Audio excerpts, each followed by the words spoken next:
Halo semuanya, Assalamualaikum warahmatullahi wabarakatuh. Perkenalkan, nama saya Askia Suci Ramadan. Di sini saya akan menjelaskan tentang TIK Lot 8, yaitu dampak sosial informatika.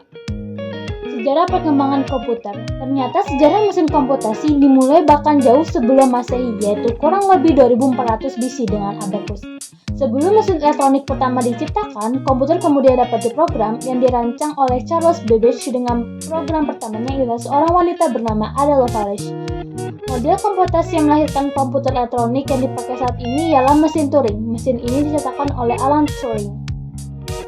Aspek ekonomi dari informatika. Hampir semua sektor pemerintahan dan bisnis mengubah cara berbisnis dengan menyediakan jasa layanan online.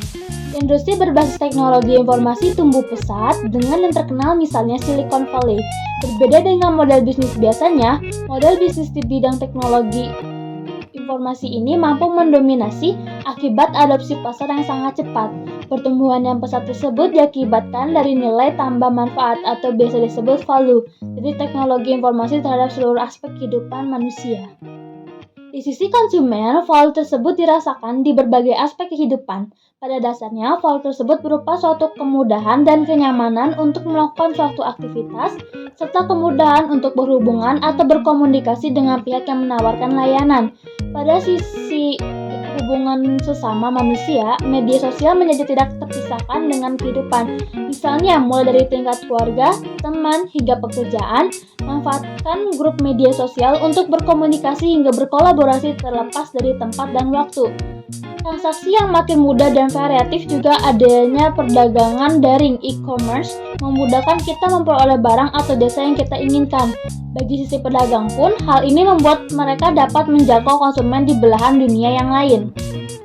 Aspek hukum dari informatika. Berbeda dengan aspek ekonomi, aspek hukum lebih mengacu pada hak hukum produk sebagai kepemilikan individu atau kelompok tertentu.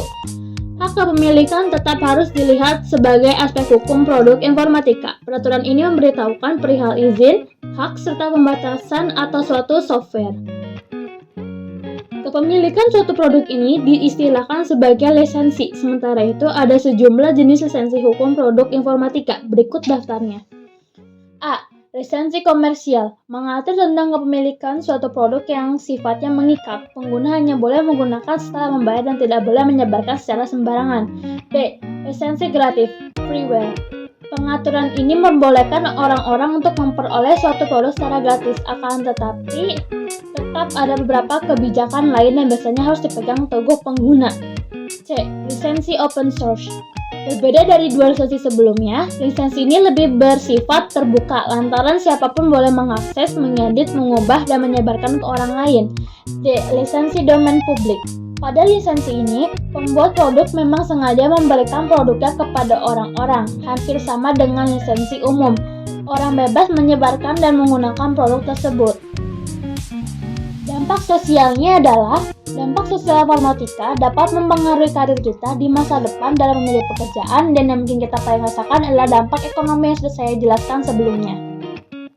Kesimpulannya adalah, jadi informatika sangat penting bagi kehidupan kita, baik untuk pekerjaan maupun untuk kehidupan, dan informatika juga dapat berdampak bagi masa depan. PowerPoint ini saya buat sendiri dengan mengambil sumber dari internet, juga buku paket informatika kelas 10, bukan copy paste dari channel YouTube lain.